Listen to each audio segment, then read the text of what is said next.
और जिस टॉपिक के बारे में आज हम बात कर रहे हैं उसके बारे में बताने से पहले ये एक बहुत ही इंटरेस्टिंग कोट था जो मुझे बहुत रेलेवेंट लगा। I thought I should share it with you. और ये बोलता है that your health is an investment not an expense. हमारी जो सेहत है ये एक हमारा इन्वेस्टमेंट है, खर्चा नहीं है। हालांकि ये खर्चा बन सकता है अगर हम इस पे अभी इन्वेस्ट ना करें। और आज हम जिस विषय के बारे में बात करने वाले हैं वो विषय इस पे बिल्कुल एप्लीकेबल है। वो एक ऐसा विषय है जिस पे समय रखते अगर ध्यान ना दिया जाए तो ये बहुत सारी बीमारियों का कारण बन सकता है। हम बात कर रहे हैं वेट मैनेजमेंट के बारे में, राइट। तो जब हम मैं आपको ये भी बता दूं दैट वेट मैनेजमेंट को हमने दो वेबिनार्स में डिवाइड किया है, weight management 1 and weight management 2। Weight management 1 में आज हम कुछ बेसिक कॉन्सेप्ट्स के बारे में बात करेंगे। वी नीड टू अंडरस्टैंड, इससे पहले कि हम किसी प्रोडक्ट को इस्तेमाल करें या किसी को रेकमेंड करें, it is very important to understand the basic concept जो उस प्रोडक्ट से रिलेटेड हैं। और वेट मैनेजमेंट 1 में आज हम जानेंगे कुछ ऐसे ही कॉन्सेप्ट्स के बारे में। कल का वेबिनार जो वेट मैनेजमेंट 2 पर है उसमें हम इनके बारे में और डिटेल में बात करेंगे। We will talk about the specific products, right. तो जब हम वेट मैनेजमेंट के बारे में बात करते हैं तो पहली चीज जो हमारे दिमाग में आती है वो होती है एक शब्द, मोटापा, यानी कि ओबेसिटी। ओवरवेट और ओबेसिटी, जिसको ओबेसिटी के नाम से भी जाना जाता है, ये इसको हम डिफाइन करते हैं एक बहुत ही अबनॉर्मल एक्यूमुलेशन फैट का हमारी बॉडी के अंदर, जो हमारी सेहत के लिए बहुत रिस्की होता है। अगर हम एक क्रूड पॉपुलेशन मेजर करें बॉडी का, तो हम ये जानते हैं जो बॉडी का एक क्रूड पॉपुलेशन मेजर होता है उसको हम बीएमआई के नाम से जानते हैं, बेसिक मेटाबॉलिक इंडेक्स रेट। सो वो इंसान जिसका बीएमआई 30 या उससे अधिक होता है, जनरली वो इसके अंदर आता है। और जिनका 25 या उससे इक्वल होता है वो उसको हम नॉर्मल बोलते हैं। सो अभी हम बात करेंगे इसके बारे में और डिटेल में, पर अभी मैं आपको बताना चाहती हूँ कि मेडिकल कॉम्प्लिकेशंस जो ओबेसिटी से होती हैं। ओबेसिटी, जैसे मैंने आपको कहा, ये हेल्थ के लिए एक बहुत बड़ा रिस्क फैक्टर होता है। एंड इसकी बहुत सारी मेडिकल कॉम्प्लिकेशंस हो सकती हैं, जैसे कि पल्मोनरी डिजीजेस हो सकती हैं, ये हार्ट की प्रॉब्लम्स भी इसके कारण हो सकती हैं, फैटी लिवर हो सकता है, गॉल ब्लैडर से रिलेटेड इश्यूज हो सकते हैं, पेनक्रियाटिस हो सकती है, even to an extent arthritis और कैंसर जैसी बीमारियों का भी ये एक बहुत बड़ा कारण माना गया है। हम बात करते हैं भारत में जो बहुत बड़ी क्राइसिस ओबेसिटी की हो रही है उसके बारे में। भारत जो है ये आजकल एक फुल ब्लोन क्राइसिस से लड़ रहा है ओबेसिटी की, मोटापे की, और माना जाता है कि ये आने वाले समय में और भी ज्यादा वर्सन होगा। ग्लोबली 1.9 बिलियन अडल्ट हैं जो ओवरवेट माने जाते हैं, जिसमें से 650 मिलियन जो हैं वो ओबीस हैं। यानी कि अप्रोक्सीमेटली 2.8 मिलियन डेथ्स जो होती हैं वो रिपोर्ट की जाती हैं ओवरवेट की वजह से या ओबेसिटी की वजह से, क्योंकि इसके कारण बहुत सारी बीमारियां होती हैं which leads into this number, right. अगर हम भारतवर्ष के आंकड़ों की बात करें तो हम देखते हैं कि भारतवर्ष में 135 मिलियन से अधिक लोग हैं जो ओबेसिटी से अफेक्टेड हैं। और भारत में जो ओबेसिटी है उसकी प्रेवलेंस अलग अलग जगह अलग अलग कारणों से है। एज की वजह से, आपका जेंडर की वजह से, ज्योग्राफिकल एनवायरनमेंट एक बहुत बड़ा फैक्टर है, या आपका सोशियो इकोनॉमिक स्टेटस, ये सारी चीजें ओबेसिटी को इफेक्ट करती हैं, राइट। भारत में अब्डोमिनल ओबेसिटी जो होती है, यानी कि पेट पे जो मोटापा होता है, ये एक बहुत बड़ा कारण माना जाता है फॉर कार्डियोवैस्कुलर डिजीज, जिसको हम सीवीडी के नाम से भी जानते हैं। और बहुत सारी स्टडीज ने ये दिखाया है दैट ओबेसिटी की जो प्रेवलेंस है वो विमेन में अधिक है कंपेयर टू मेन। भारत में हम ओबेसिटी की क्राइसिस के बारे में बात कर रहे हैं। ये क्राइसिस अभी तो है ही, लेकिन ये एक्सपेक्ट किया जाता है कि और भी ज्यादा वर्स होगी, स्पेशली भारत की जो युवा पीढ़ी है उसके अंदर। अगर हम आंकड़ों को देखें वर्ल्ड ओबेसिटी फेडरेशन के, तो ये दिखाते हैं दैट 2020 तक 150 मिलियन ओबीस बच्चे होंगे और ये इंक्रीज होगा by 100 million in the next decade. यानी कि अगर हम भारत की बात करें तो भारत में 27 मिलियन से अधिक बच्चे जो हैं वो उस साल तक ओबीस होंगे, यानी कि 2020 तक ओबीस माने जाएंगे। अगर हम इसको कंपेयर करें अभी के 11 मिलियन ओबीस बच्चों से जो आज के समय में प्रेजेंट हैं, तो हम देख सकते हैं कि आने वाले समय में ओबेसिटी एक बहुत बड़ा चैलेंज आने वाला है, राइट। तो ओबेसिटी क्यों होती है, क्या कारण है ओबेसिटी के, आइए हम इसके बारे में बात करते हैं। ओबेसिटी का एक बहुत कई कारण हैं, आज हम कुछ मेन प्रमुख कारणों के बारे में बात करेंगे। ओबेसिटी का एक बहुत बड़ा कारण हमारी जेनेटिक्स भी है, इसका एक बहुत ही स्ट्रॉन्ग जेनेटिक कंपोनेंट होता है। ये देखा गया है कि वो बच्चे जिनके पेरेंट्स जो हैं वो ओबीस होते हैं, वो उनकी ओबीस होने की ज्यादा लाइक्लीहुड है कंपेयर्ड टू पीपल जिनके बच्चे जिनके पेरेंट्स जो हैं वो लीन होते हैं, राइट। बहुत सारी मेडिकेशंस जो हैं वो भी ओबेसिटी का एक बहुत बड़ा कारण है। बहुत सारी ड्रग्स होती हैं जैसे स्टेरॉइड्स हैं या डायबिटीज की मेडिसिन हैं। बहुत सारे एंटी डिप्रेसेंट्स होते हैं जो वजन बढ़ाते हैं, वेट बढ़ता है जिनसे। ये ड्रग्स जो होती हैं ये हमारे बॉडी और ब्रेन के फंक्शन को ऑल्टर करती हैं और हमारे मेटाबॉलिक रेट को रिड्यूस करती हैं, जिस कारण हमारी भूख बढ़ती है। देन एक और प्रमुख कारण है ओबेसिटी का, वो है एडेड शुगर, यानी कि अधिक चीनी लेना। अगर हम चीनी को एक्सेस फॉर्म में लेते हैं वो भी एक बहुत बड़ा कारण है ओबेसिटी को। और चीनी को हम खाली चीनी के फॉर्म में नहीं लेते, बहुत सारे लोग मैंने सुना है कहते हैं हम चाय में चीनी नहीं लेते, लेकिन उसकी जगह वो मीठा खा लेते हैं, आइसक्रीम्स खा लेते हैं, कोल्ड ड्रिंक्स ले लेते हैं या जूसेस ले लेते हैं, पैकेज जूसेस ले लेते हैं which are full of sugar. तो अगर हम शुगर को इन फॉर्म्स में भी एक्सेस में कंज्यूम करते हैं, तो हमारे हार्मोन्स और बॉडी की जो बायोकेमिस्ट्री होती है वो चेंज होती है, जिस कारण हमारा वेट बढ़ता है। देन आज के भागदौड़ के जमाने में when we are catching up with the time, अभी के समय में नहीं पर इन जनरल मैं आपको बता रही हूँ, जंक फूड एक बहुत बड़ा कारण है। भाग दौड़ में आपको कुछ खाना है तो आपने कोई भी जंक फूड उठाया and it's very addictive also. Junk food जो होता है वो बहुत हाई होता है फैट में, सॉल्ट में और शुगर में, और लोगों को ये ओबीस बनाता है। देन एक और बहुत बड़ा कारण ओबेसिटी का है वो है स्ट्रेस।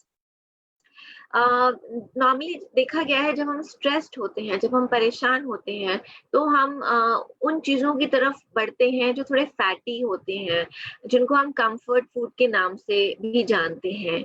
ये क्या करता है कंफर्ट फूड, ये हमारे बॉडी का सेरोटोनिन लेवल जो होता है उसको बढ़ा देता है।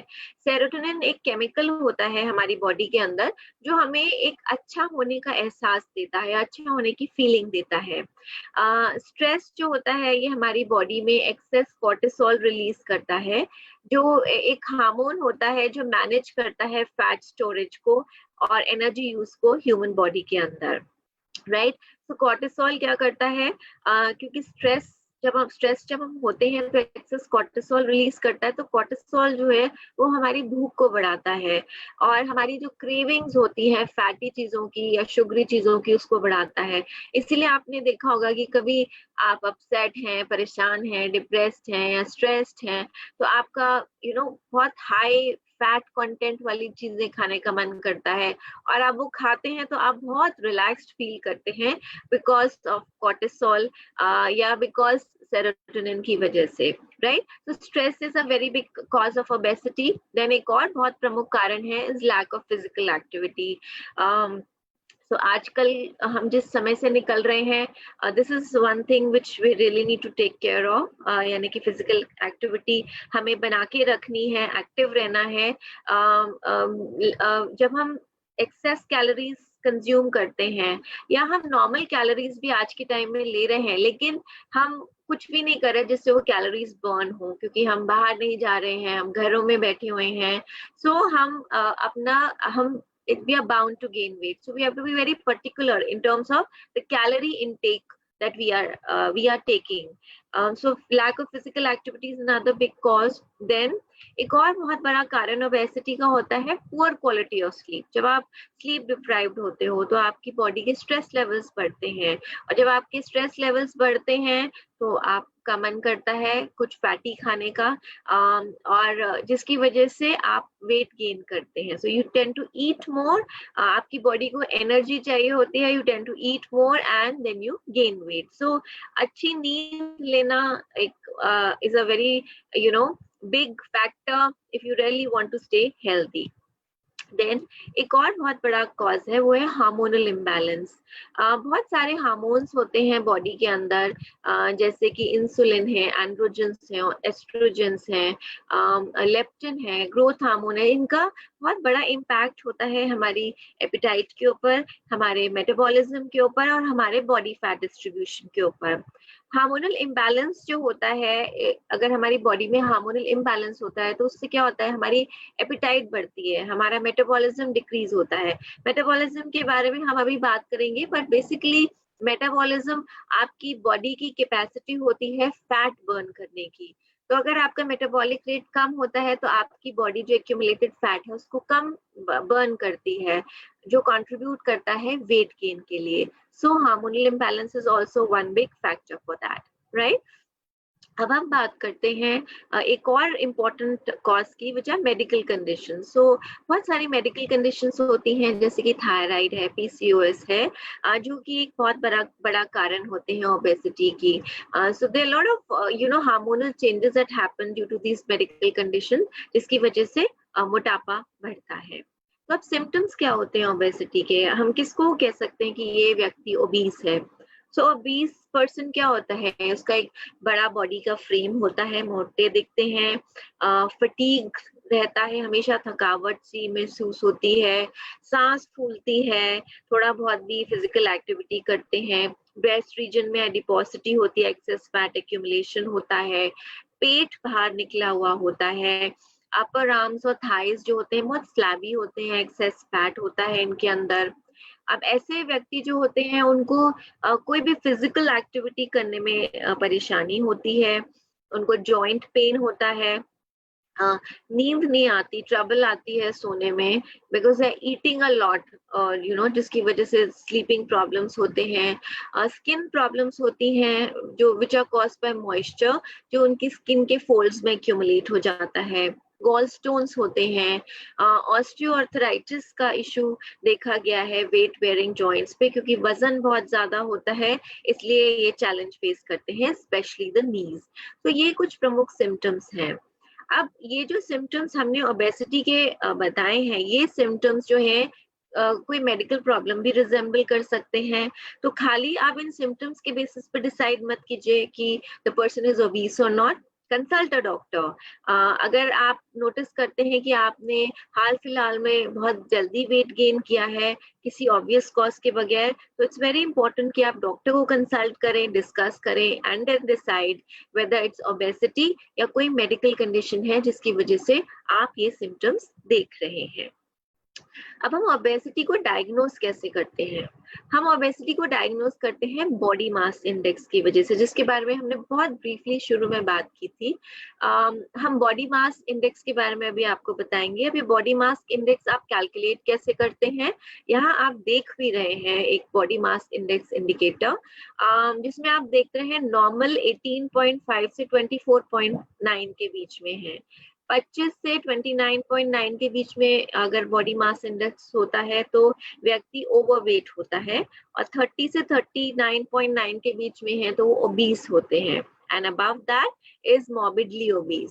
सो अब अगर आपको अपना बॉडी मास इंडेक्स कैलकुलेट करना है और आपको ये देखना है कि आप कौन सी कैटेगरी में आ रहे हैं, आपका नॉर्मल वेट है, आप ओवरवेट हैं, ओबीस हैं या मॉर्बिडली ओबीस हैं, तो उसके लिए क्या करना है, आपको अपने बॉडी वेट को जो केजीज है, केजी में है, उसको आपको अपनी हाइट स्क्वायर से, हाइट इंटू हाइट मीटर्स में डिवाइड करना है।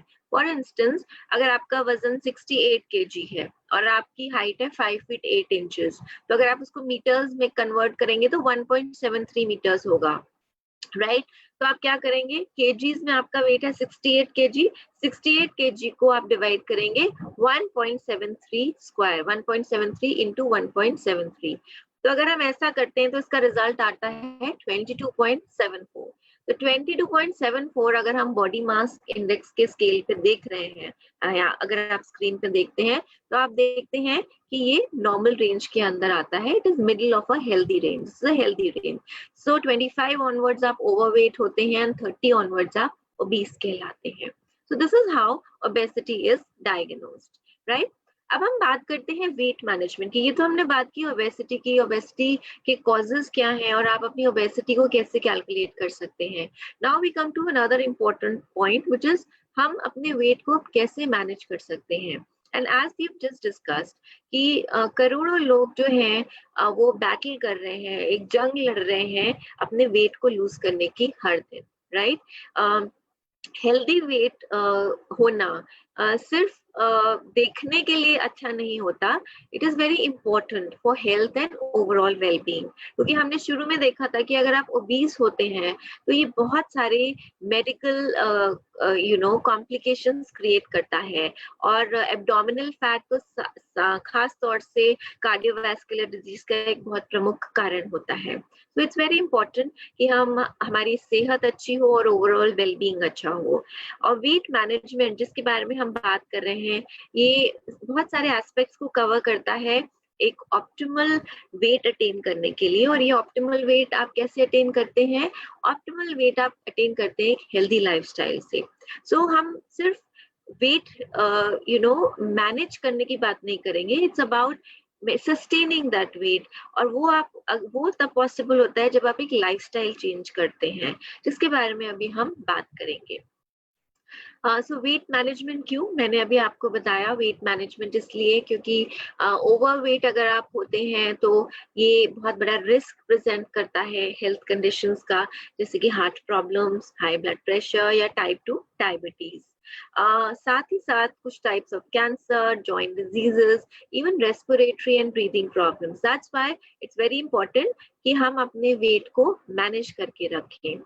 अब जब हम वेट मैनेजमेंट की बात करते हैं तो हम थोड़ा सा ओवरवेल्म हो जाते हैं, हम थोड़ा सा डर जाते हैं, हमें लगता है कि हमें अपनी डाइट को बहुत कंट्रोल करना पड़ेगा। अभी हम मैनेज कर रहे हैं लेकिन बाद में फिर वेट बढ़ जाएगा। इसीलिए that's why I was saying that weight management is about a lifestyle change, right. तो एक अच्छा वेट मैनेजमेंट प्रोग्राम है वो कैसा होना चाहिए? एक अच्छा वेट मैनेजमेंट प्रोग्राम टेस्ट में अच्छा होना चाहिए, जो आप ले सकें, आसानी से आप इसको फॉलो कर सकें, ऐसा होना चाहिए। आपके एनर्जी लेवल्स को जो बूस्ट कर सके, आप उस वेट मैनेजमेंट प्रोग्राम को फॉलो करके लो ऑन एनर्जी ना महसूस करें, हाई ऑन एनर्जी महसूस करें। और साथ ही साथ अगर आपकी बॉडी पे एक्स्ट्रा किलोज हैं, यानी कि अधिक वजन है, आप उसको नॉक डाउन कर सके, आप उसको कम कर सके।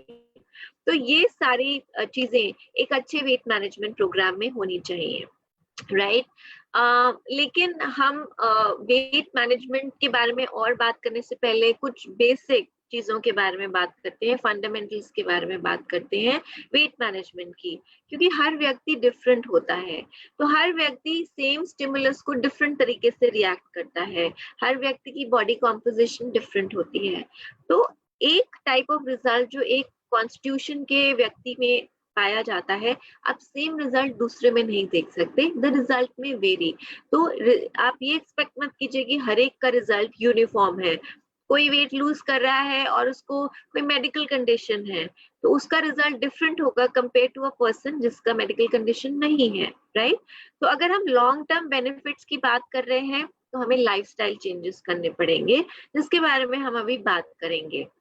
और अगर आप वाकई में वेट मैनेजमेंट को फॉलो करना चाहते हैं, वेट मैनेज करना चाहते हैं, तो इसकी सफलता की कुंजी क्या है, की क्या है सक्सेस की? आपको कंसिस्टेंट रहना पड़ेगा, और कंसिस्टेंट आप तभी रह सकते हैं जब आप लाइफस्टाइल चेंज करेंगे।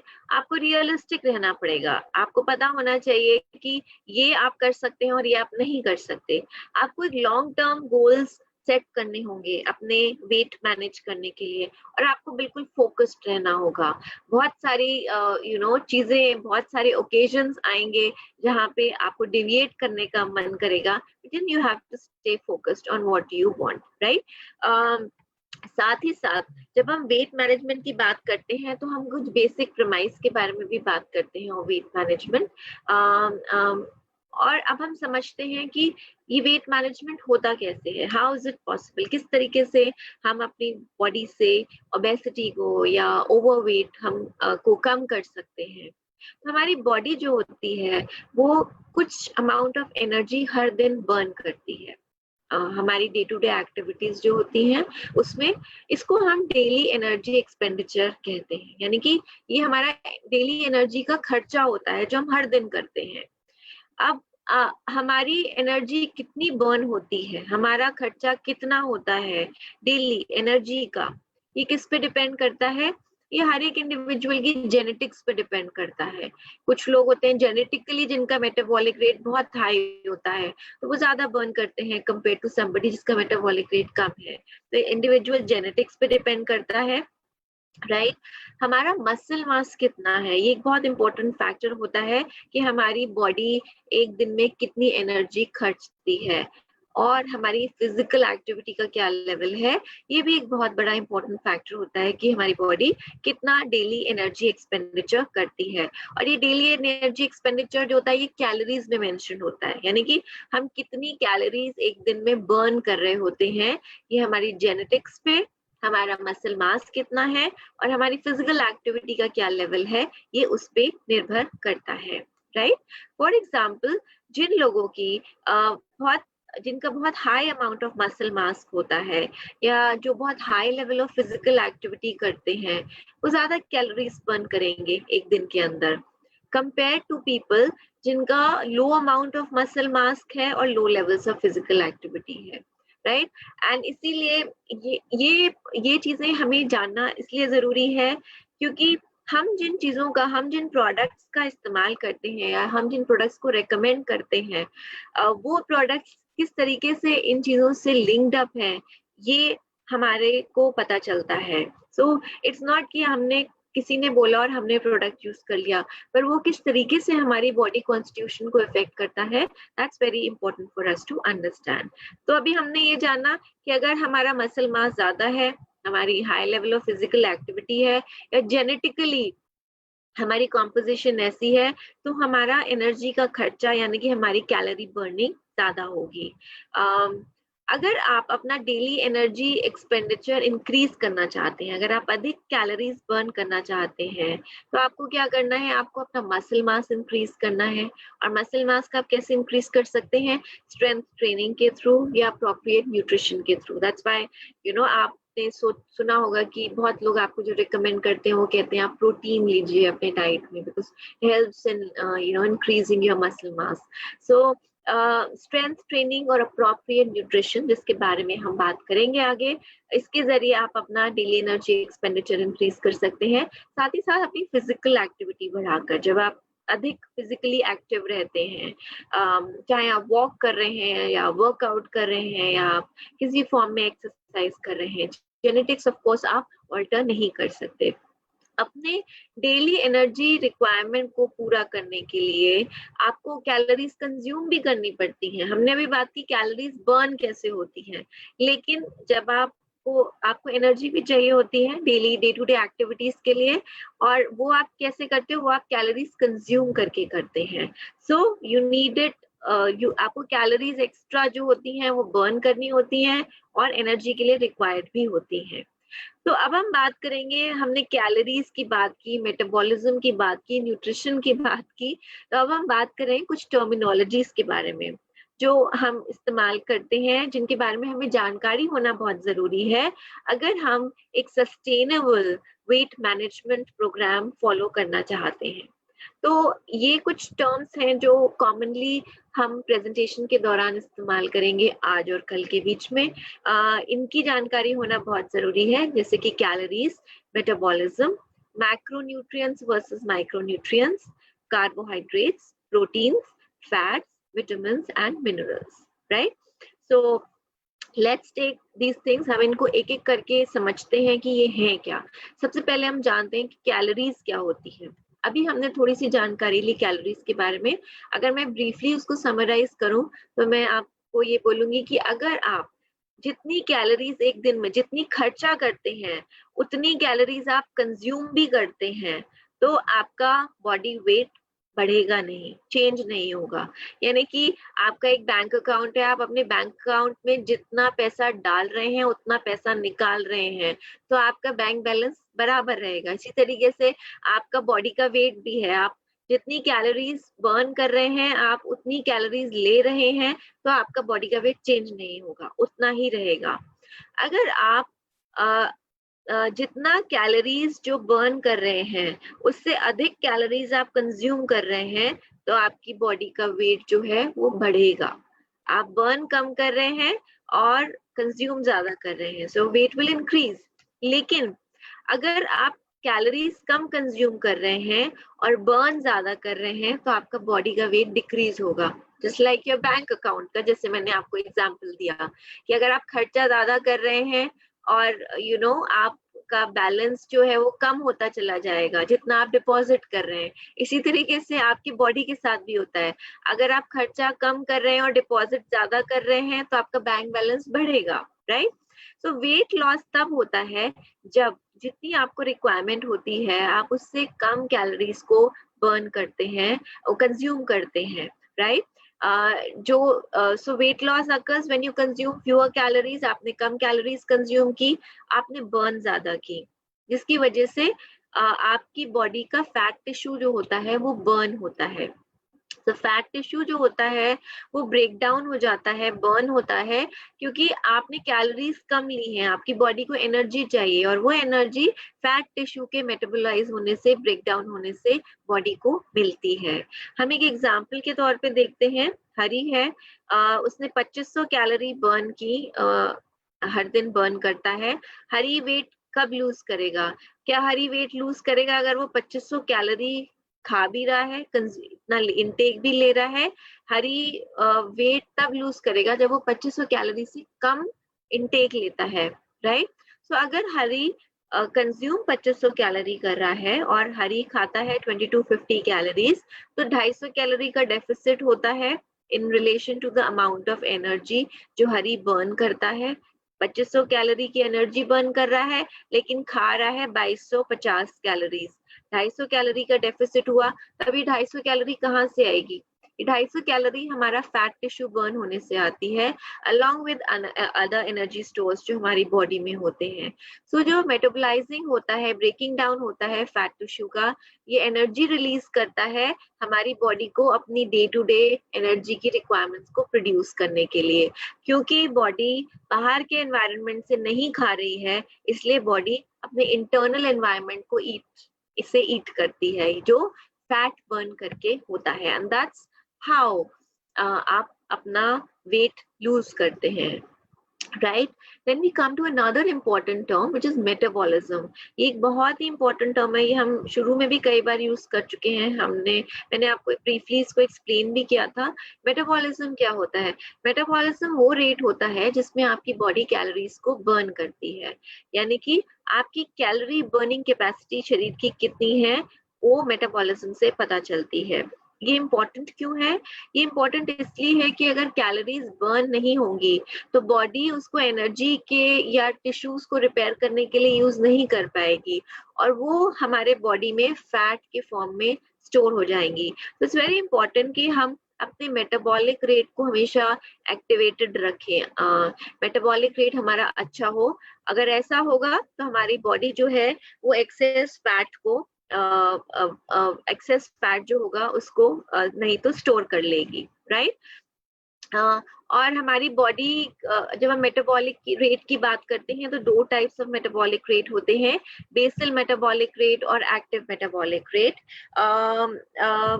बेसिक मेटाबॉलिक रेट जो होता है ये हमारी बॉडीज के लिए होता है, it's for our bodies to function correctly on a daily basis. Even जब हम सो रहे होते हैं हमें इसको फ्यूल करने की जरूरत होती है। We are burning calories even when we are sleeping, right? So हम कैलोरीज हमेशा कंज्यूम कर रहे होते हैं, तो इसलिए बहुत जरूरी है हमें जानना कि हम कितनी कैलोरीज हमें रिक्वायर्ड होती हैं। और ये हम करते हैं जब हम अपना BMR जो कि बेसल मेटाबॉलिक रेट है, या AMR जो एक्टिव मेटाबॉलिक रेट है, उसको कैलकुलेट करते हैं। तो अभी की जानकारी के लिए हम सिर्फ इतनी नॉलेज लेते हैं कि हमारा मेटाबॉलिक रेट जो होता है वो हमेशा एक्टिवेटेड रहना चाहिए। उस पर हमें ध्यान रखना चाहिए कि क्या चीजें हैं जो हमारे मेटाबॉलिक रेट को इंक्रीज करती हैं, and we should go in for that, right? अब हम नेक्स्ट कॉन्सेप्ट के बारे में बात करेंगे, टर्मिनोलॉजी की बात करेंगे, which is very very important. क्योंकि हमने बात की थी कि अगर आप वेट को मैनेज करना चाहते हैं तो इट्स अबाउट लाइफस्टाइल चेंज। और लाइफस्टाइल चेंज की जब हम बात करते हैं तो हम डे टू डे एक्टिविटीज के साथ साथ हम न्यूट्रिशन के बारे में भी बात करते हैं। एंड दैट्स व्हाई ये टर्मिनोलॉजीज जो आगे आने वाली हैं ये बहुत इंपॉर्टेंट होती हैं। So we talk of macronutrients versus micronutrients. अब न्यूट्रिएंट्स जो होते हैं ये आप 2 तरीके से विभाजित कर सकते हैं, 2 कैटेगरीज में डिवाइड कर सकते हैं, मैक्रो और माइक्रो न्यूट्रिएंट्स। मैक्रो न्यूट्रिएंट्स वो न्यूट्रिएंट्स होते हैं जो हमारी बॉडी को बड़ी क्वांटिटी में, बड़े अमाउंट्स में चाहिए होते हैं, क्योंकि ये हमारी बॉडी को एनर्जी प्रोवाइड करते हैं, राइट? मैं आपको वापस से उस चीज को रिमाइंड कराऊंगी। हमने बात की थी एक अच्छा वेट मैनेजमेंट प्रोग्राम कैसा होना चाहिए। एक अच्छा वेट मैनेजमेंट प्रोग्राम ऐसा होना चाहिए, हमने बोला था, जहाँ पे आप एनर्जेटिक फील करें, एनर्जी लॉस ना फील करें, राइट? हमें से बहुत सारे लोग अलग अलग तरीके के वेट मैनेजमेंट प्रोग्राम्स को ट्राई करते हैं, लूज करते हैं, वो यो डाइट्स होती हैं, and then we again get back. But अभी हम जो बात कर रहे हैं वो हम एक लाइफस्टाइल चेंज के बारे में बात कर रहे हैं। We are talking of a healthy way to manage our weight, right? So macronutrients वो जो बॉडी को ज्यादा चाहिए अमाउंट में और जो हमें एनर्जी प्रोवाइड करते हैं। अब ये मैक्रोस क्या हैं? Protein, fat, fibre, water, carbohydrates are example of macronutrients. तो जो आपको कहता है कि अगर आपको वेट लूज करना है तो आप कार्ब्स लेने बंद कर दीजिए, no please don't do that. Everything in moderation is what your body needs. आपकी बॉडी को हर चीज की रिक्वायरमेंट होती है, पर इन मॉडरेशन, जिसके बारे में हम बात करेंगे। देन दालें हैं, सीरियल्स हैं, meat, fish, potatoes, nuts, oil, seeds, ये सब मैक्रोन्यूट्रिएंट्स में रिच होते हैं। मैक्रोन्यूट्रिएंट्स जो होते हैं ये कंट्रीब्यूट करते हैं बल्क एनर्जी जो हमारे मेटाबॉलिक सिस्टम को चाहिए होती है उसके लिए। सो दे आर वेरी इंपॉर्टेंट। सो ये है मैक्रोस। अब हम बात करते हैं माइक्रोन्यूट्रिएंट्स के बारे में। माइक्रोन्यूट्रिएंट्स वो होते हैं जो हमारी बॉडी को कम क्वांटिटी में चाहिए होते हैं।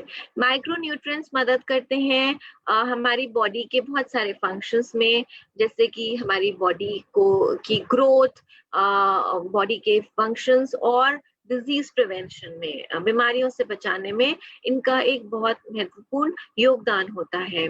फाइटोकेमिकल्स और एंटीऑक्सीडेंट्स, विटामिन्स और certain minerals, vegetables, fruits, eggs, अंडे, हरी सब्जियां, फर्मेंटेड फूड, खमीर उठा हुआ जो खाना होता है, ये सब होते हैं, रिच होते हैं माइक्रोन्यूट्रिएंट्स में। तो जितने महत्वपूर्ण मैक्रोन्यूट्रिएंट्स हैं उतने ही महत्वपूर्ण माइक्रोन्यूट्रिएंट्स भी होते हैं। इनके बारे में हम आगे बात करेंगे।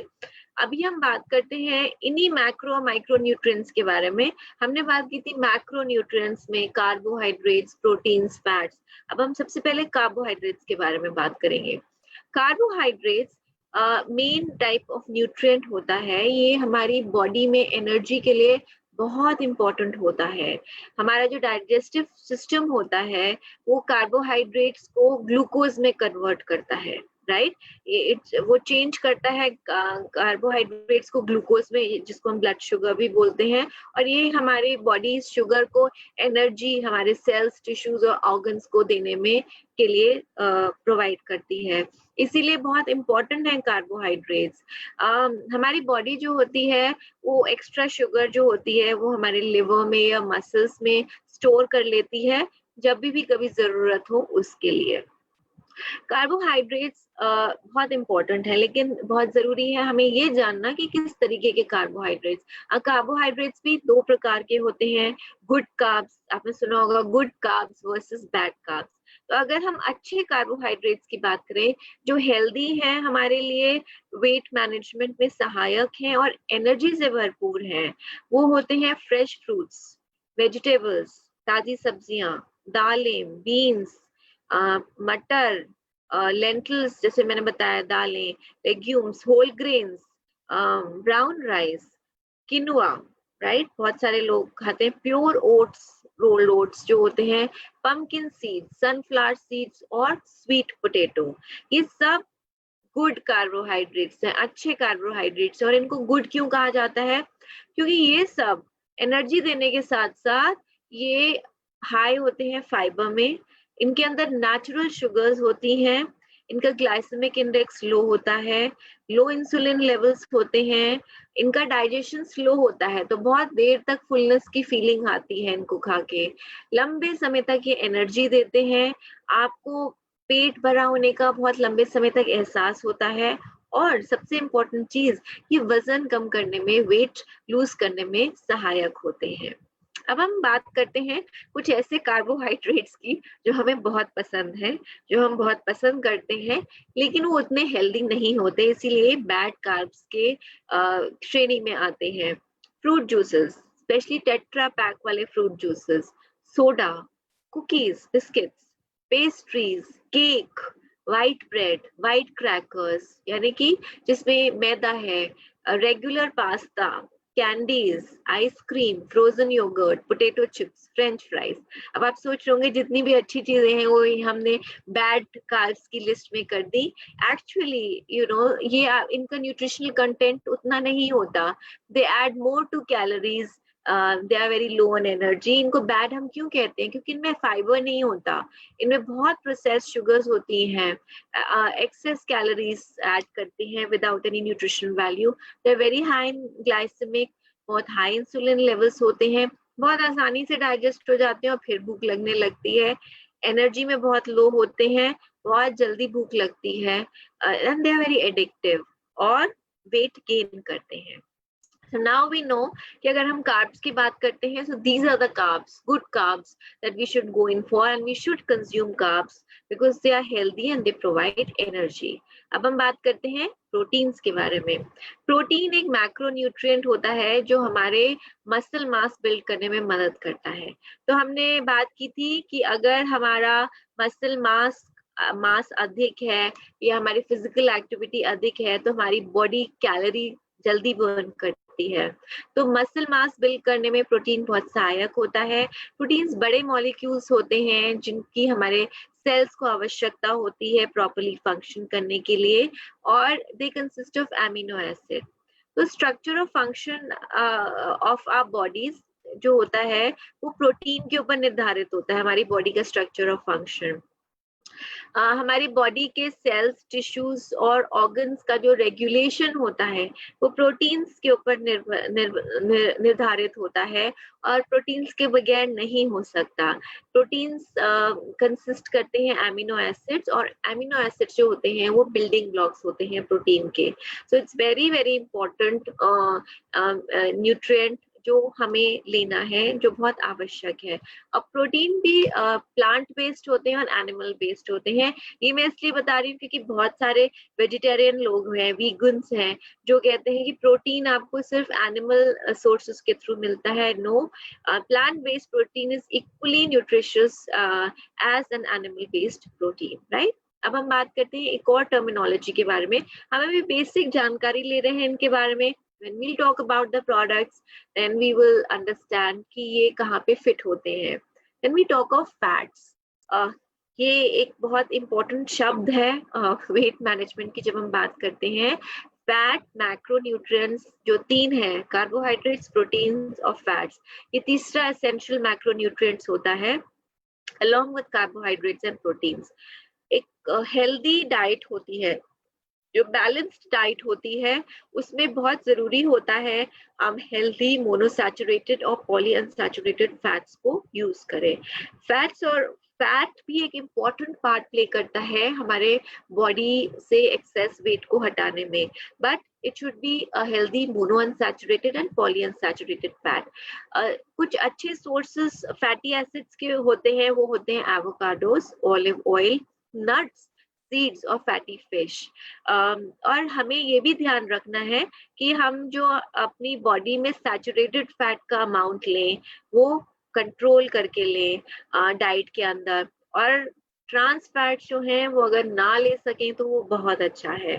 सो इट्स वेरी इंपॉर्टेंट। हमने फैट्स को भी यहाँ कैटेगराइज किया हुआ है, पॉली अनसैचुरेटेड फैट जो अभी हमने आपको बताया था, या mono unsaturated fats which are healthy, and then they are saturated and trans fats which are not so healthy, जो हमें अवॉइड करने चाहिए, राइट।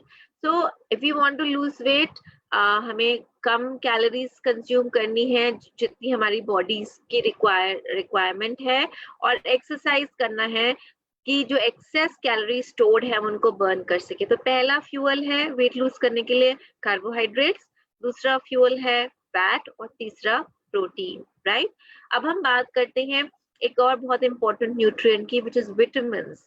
विटामिन्स को हम समझते हैं, what are vitamins. Vitamins naturally occurring chemicals होते हैं जो इसेंशियल होते हैं एक अच्छी सेहत के लिए, और ये बहुत इंपॉर्टेंट होते हैं हमारे नॉर्मल ग्रोथ और डेवलपमेंट के लिए।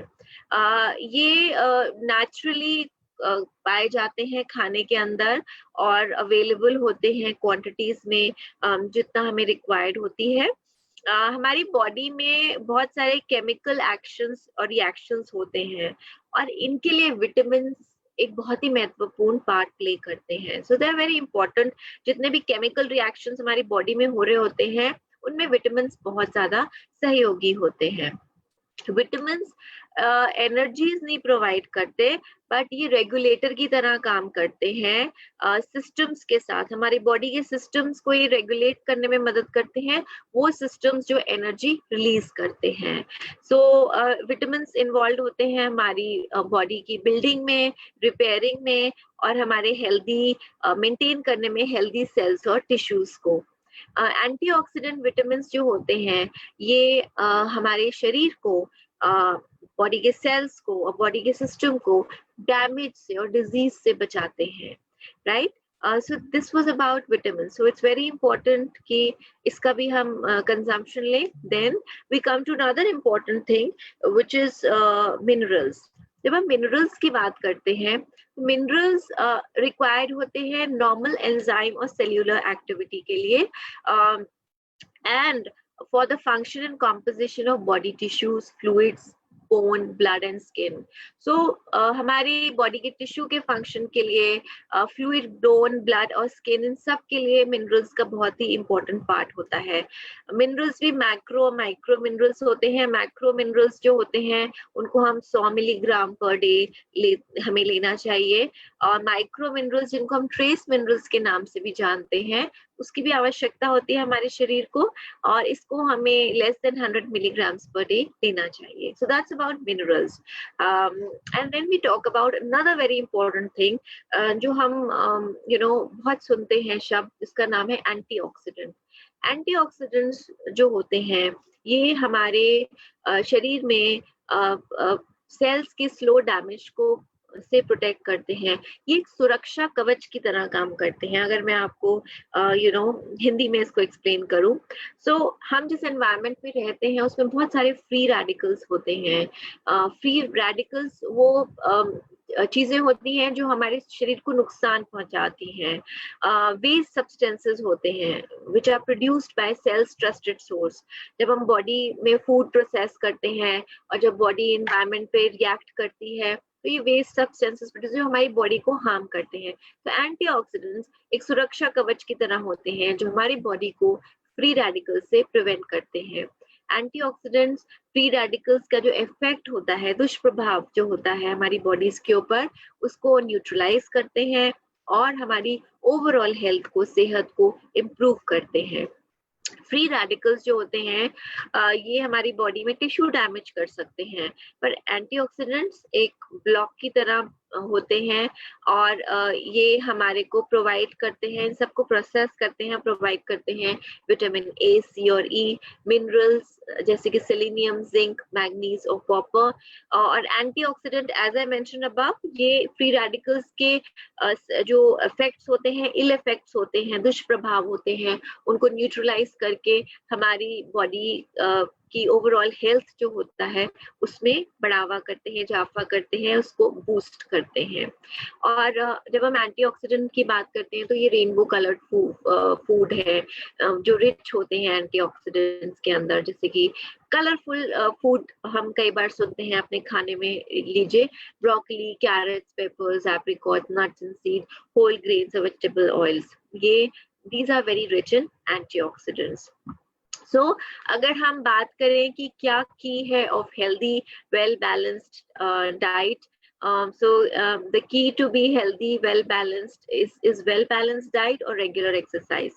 तो अच्छा खाना, nutritious खाना, balanced खाना और regular exercise करना, वो बहुत जरूरी है। तो अभी हमने बात की न्यूट्रिशन की, हमने बात की मैक्रो माइक्रो न्यूट्रिएंट्स की, और अब हम बात करते हैं कि क्यों इम्पोर्टेंट है एक्सरसाइज। साथ में हमने शुरू में बात की थी कि किस तरीके से हमारा मसल मास हमें बढ़ाना है अगर कैलोरीज को बर्न करना है और फिजिकल एक्टिविटी इंक्रीज करनी है। तो रेगुलर एक्सरसाइज एक बेस्ट चीज है जो आप कर सकते हैं अपनी हेल्थ के लिए। क्या क्या कर सकती है रेगुलर एक्सरसाइज? ये हमारे बॉडी के एक्सेस फैट को बर्न करती है, ये हमारी बॉडी, हमारा लाइफ स्पैन इंक्रीज करती है, हमारी बॉडी में ऑक्सीजनेशन को इम्प्रूव करती है, हमारे मसल्स को स्ट्रेंथन करती है। बहुत लोग जो कई बार बोलते हैं बॉडी पेन्स के बारे में, अगर आप रेगुलरली एक्सरसाइज करेंगे तो ये पेन्स को मैनेज करती है, बीमारियों को दूर भगाती है, डायबिटीज के रिस्क को कम करती है, हार्ट को स्ट्रेंथन करती है, हमारी मोबिलिटी को बढ़ाती है, हम हमेशा एक्टिव रहते हैं, एंड बहुत सारे अधिक बेनिफिट्स जो आप देखते हैं अगर आप रेगुलर एक्सरसाइज करते हैं। और आज के समय में जब हम घर पे बैठे हैं तो किसी ना किसी फॉर्म में, चाहे आप घर में योगा करें, आप प्राणायाम करें, या किसी भी फॉर्म में एक्सरसाइज करना बहुत जरूरी है। It's very important to stay fit, right?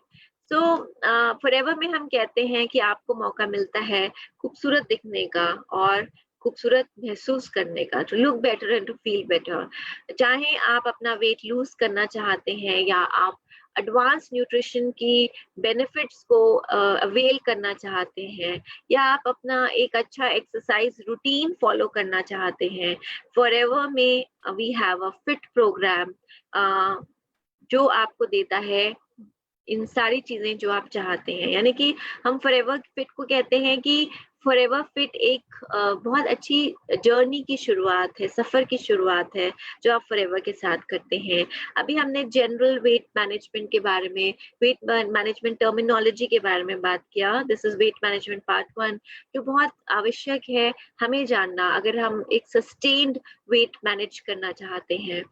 और अब हम आगे बात करेंगे about what Forever has to offer to you. Forever में हम कैसे आपको सपोर्ट करते हैं, सहयोग करते हैं for a healthy weight. So it's your time to shine. ये हमने वेट मैनेजमेंट 1 में बेसिक कॉन्सेप्ट्स कवर किए हैं। कल मैं आपको दोबारा मिलूंगी, हम वेट मैनेजमेंट 2 के बारे में बात करेंगे, एंड वेट मैनेजमेंट 2 में हम देखेंगे कि आप फॉरएवर लिविंग के साथ कैसे अपने वेट को मैनेज कर सकते हैं with the incredible products that Forever Living has to offer to you. So stay tuned tomorrow at 11:30 AM for Weight Management 2.